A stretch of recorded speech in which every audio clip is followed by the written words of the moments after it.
को रूस से लगने वाला है तगड़ा झटका।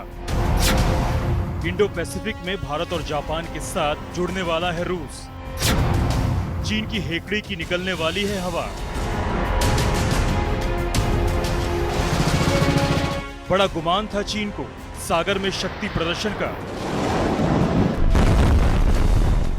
पहले अमेरिका के निमित्त युद्धपोत ने चीन के गुमान को किया चकनाचूर।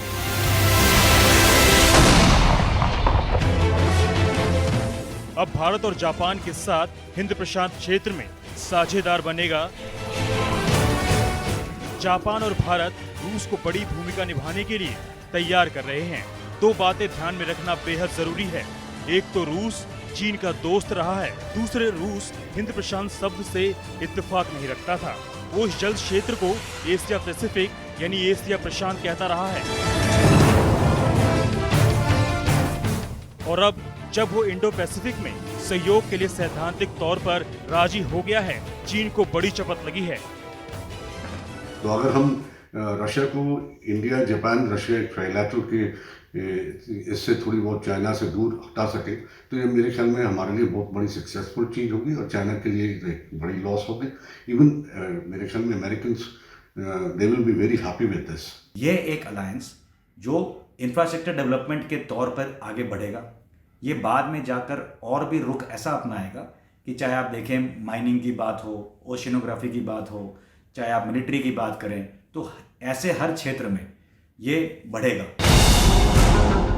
शक्तिशाली देशों में एक रूस ही तो था जो चीन की चमक को बढ़ाकर रखता था, लेकिन चीन के ऐतराज के बावजूद भारत के साथ रक्षा समझौते कर और अब इंडो पैसिफिक में सहयोग के लिए उतरने पर राजी होकर उसने चीन को दोहरा झटका दिया है। सच तो ये है कि चीन खटका सबकी नजर में है। सब जानते हैं कि इस भस्मासुर को भस्म करना ही पड़ेगा।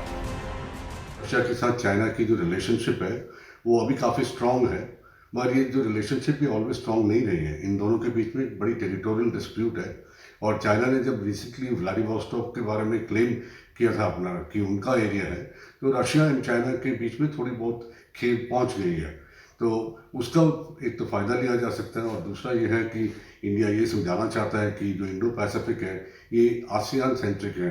Association of south east Asian countries जो है वो उसके सेंटर में रखे हुए ये किया हुआ है और एक बड़ी ट्रांसपेरेंट ऑर्गेनाइजेशन है। किस तरह से भारत, रशिया और अमेरिका अपने जो रिलेशंस हैं उनको बायलैटरल और ट्राइलैटरल तरीके से और अच्छे सुनिश्चित तरीके से संयोज सकते हैं, वो भी देखना होगा। तो मैं समझता हूँ कि ये जो पहल है हमारी जापान और रशिया के साथ मिलकर चलने की, ये काफ़ी अच्छी कूटनीति की पहल है।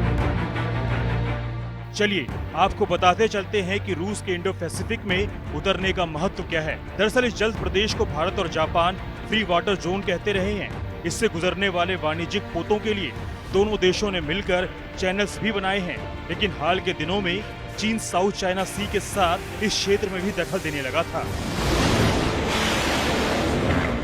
जिससे व्यापार प्रभावित हो रहा था। चीन अपने आसपास के हर क्षेत्र को बपौती मानने लगा था।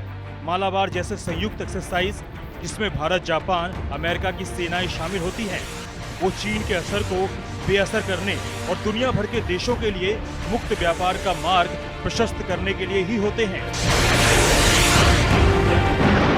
माना कि रूस सेनाओं के जॉइंट ऑपरेशन में शामिल नहीं होगा, लेकिन इस क्षेत्र की गतिविधियों में उसका सक्रिय हो जाना भी बेहद सकारात्मक है।